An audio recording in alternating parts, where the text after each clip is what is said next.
حي على الفلاح.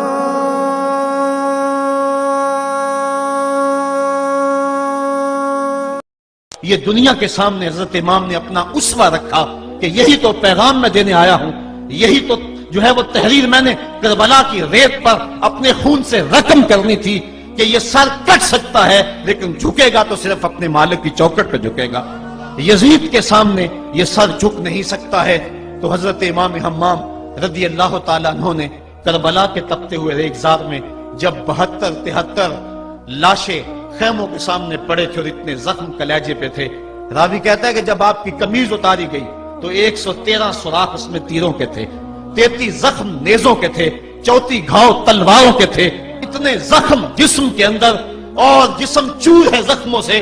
لیکن حضرت امام حسین نے جب پیشانی سجدے میں رکھی تو آخری لفظ یہ تھے، اللہم رضن بقضائکا وصبرن علی بلائکا تسلیما لامرکا سبحان ربی العالی۔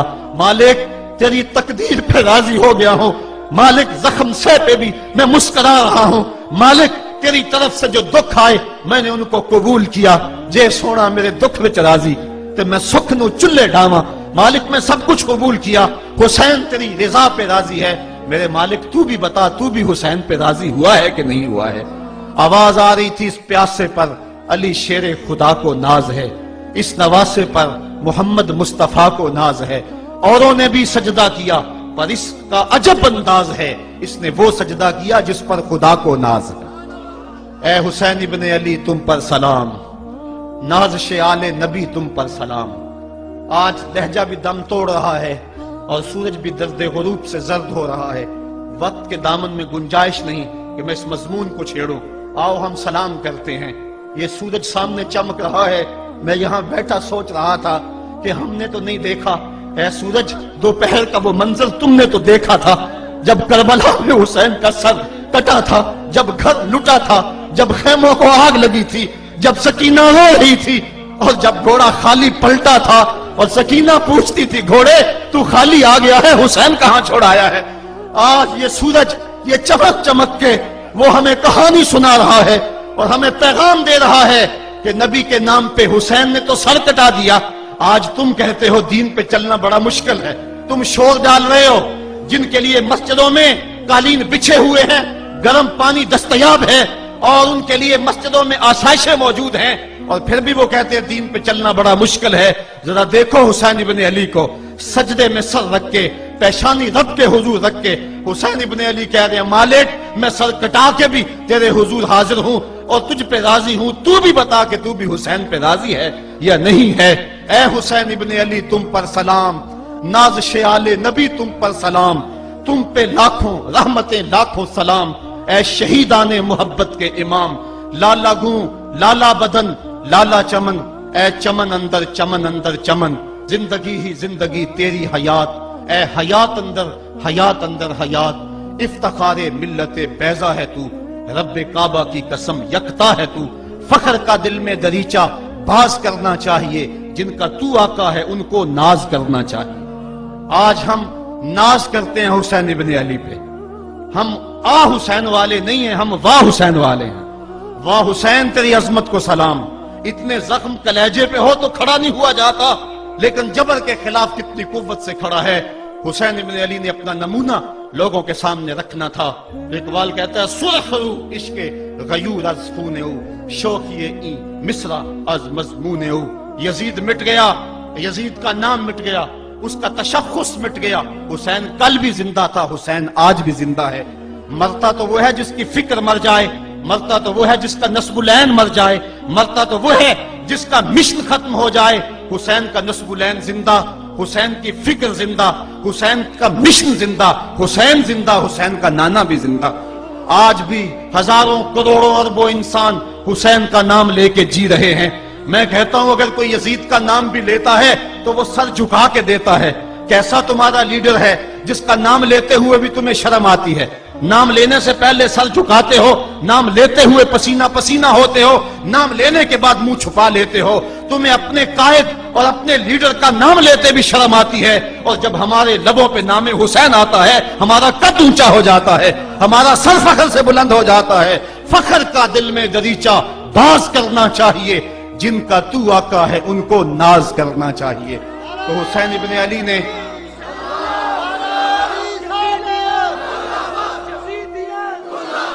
کسی نے کہا تھا کہ یہ دو شہزادوں کی جنگ تھی، تو کسی نے بڑا خوبصورت جواب دیا، اس نے کہا کربلا جنگ تھی اگر دو شہزادوں کی، قلم میں زور ہے تو لکھو حسین ہار گئے، لہجے میں تنتنا ہے تو لکھو حسین ہار گئے، انداز میں زور ہے تو کہو حسین ہار گئے۔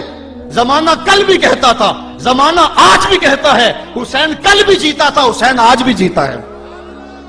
جب حضرت امام حسین رضی اللہ تعالیٰ عنہ کا سر انور کاٹ لیا گیا اور خولی بن یزید نے نیزے کی نوک پہ اس کو رکھا، ویسے رخ سر کا زمین کی طرف سے تھا، کسی نے کیا خوب کہا، باں کے سر نیزے پہ اور سوئے زمین ہے روح، یعنی سجدہ ثانی کی ہے آرزو۔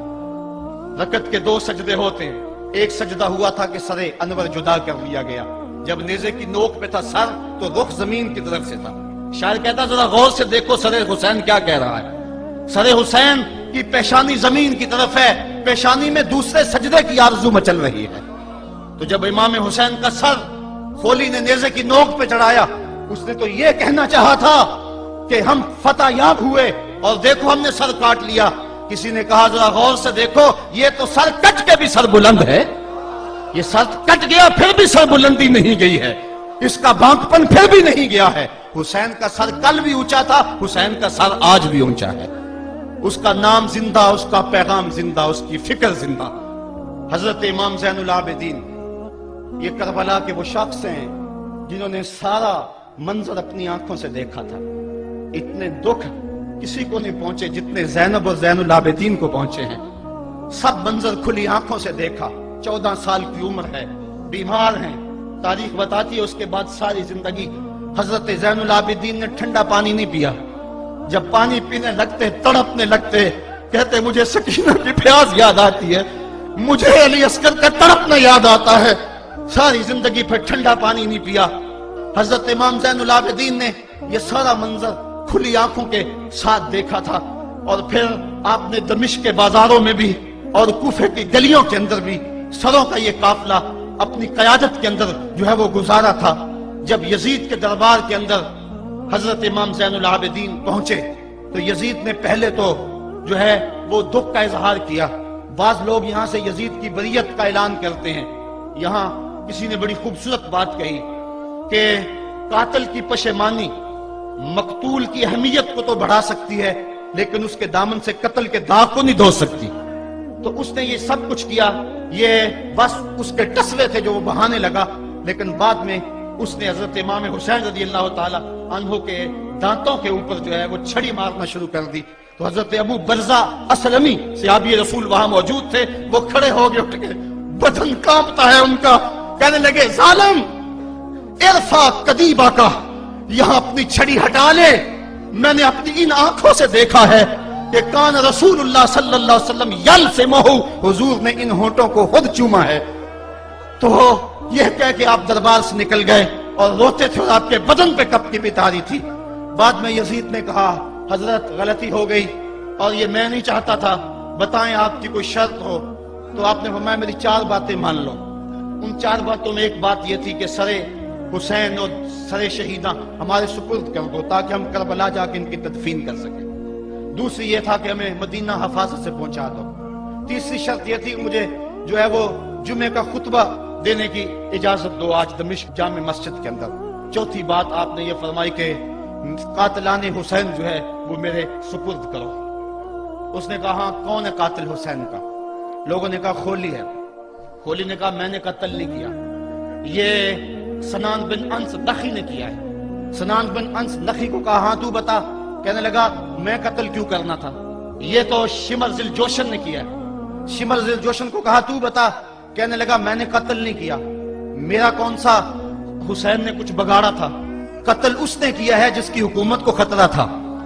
تو یہ ہے وہ ہے قاتل حسین کا۔ اب یزید کہنے لگا تمہاری یہ شرط تو میں پوری نہیں کر سکتا، یہ بات تو پوری نہیں کر سکتا، اب خطبہ دے لو۔ اب حضرت امام زین العابدین خطبہ دینے کے لیے کھڑے ہوئے۔ خطابت تو اس گھر کی لونڈی ہے، جب یہ بولتے ہیں تو حکمت کے موتی دولتے ہیں۔ جو ہی امام زین العابدین کھڑے ہوئے، 14 سال عمر ہے اور دمشق کی جامع مسجد ہے، یزید بھی بیٹھا تھا، یعنی سلطنت بھی تھے، عوام کا بھی ہجوم تھا۔ جب آپ نے خطبہ شروع کیا لوگ زاروں کے تار رونے لگے، اور آپ نے اہل بیت کے مناقب جب لوگوں کے سامنے رکھے تو یزید گھبرا گیا کہ کہیں لوگ میرے گریبان تک نہ پہنچے۔ اس نے مؤذن کو اشارہ کیا جلدی جلدی اذان پڑھو، تو جب اس نے کہا اللہ اکبر اللہ اکبر، تو حضرت شہزادہ زین العابدین نے کہا کہ اس کے اندر کوئی شک نہیں کہ اللہ سب سے بڑا ہے۔ جب شہادتین کا کہا اشہد ان لا الہ الا اللہ، حضرت امام زین العابدین نے اس کے جواب کے اندر کہا ہاں ہاں اللہ کے علاوہ کوئی معبود نہیں ہے، اس کی گواہی ہم نے خون سے دی ہے، ہم نے اپنے لہو سے دی ہے اس کی گواہی۔ اور پھر اس کے بعد جب اشہد ان محمد رسول اللہ پہ لفظ آئے تو حضرت امام زین العابدین نے کہا یزید دیکھ اب اذان کے اندر تیرے نانے کا نام ہے یا میرے نانے کا نام ہے؟ آج بھی منبر پہ میرے نانے کا نام ہے۔ تو یزید مر گیا، اس کا نام مر گیا، اس کا تشخص مر گیا۔ حسین کل بھی زندہ تھا، حسین آج بھی زندہ ہے، حسین کربلا کے تپتے ہوئے ریگزار میں بھی زندہ تھا، کوفے کے بازار میں بھی زندہ تھا، اور دمشق کی جامع مسجد میں بھی زندہ تھا، مدینے میں بھی زندہ، مکے میں بھی زندہ، کابل میں بھی زندہ، کندھار میں بھی زندہ، قلعہ جنگی میں بھی زندہ، تورا گھوڑا میں بھی زندہ، موصل میں بھی زندہ، بغداد میں بھی زندہ، غزہ کی پٹی میں بھی زندہ، فلسطین میں بھی زندہ۔ آج حسین کی زندگی اور حسین کا باقپن دنیا کو بتا رہا ہے، بش کو بتا رہا ہے تیرے منہ پہ تماچا حسین مارے گا۔ زمانہ بتائے گا کہ حسین کل بھی زندہ تھا، حسین آج بھی زندہ ہے۔ حسین کی فکر لے کے اٹھو اور پوری دنیا پہ چھا جاؤ اور زمانے کو بتاؤ کہ ہم حسین ابن علی کے سپاہی ہیں۔ صرف محرم کے دن آنسو بہا لینے سے کچھ نہیں ہوگا۔ کیا صرف محرم حسین کا مہینہ ہے؟ نہیں، سب پورا سال حسین کا ہے، پوری زندگی حسین کی ہے، پورے زمانے حسین کے ہیں۔ یہ صرف عاشور کا دن یا عاشور کی شب ہی حسین کی نہیں، سارے زمانے حسین کے ہیں۔ کل بھی حسین کا تھا، آج بھی حسین کا ہے، کل بھی حسین کا ہوگا۔ آؤ اٹھیں، قرآن کو لے کر کے حسین ابن علی نیزے کی نوک پر بھی چڑھ کے قرآن سنایا، اور آج ہم اسی قرآن کی دعوت کو لے کر کے اٹھیں اور حسین ابن علی کے پیغام کو گھر گھر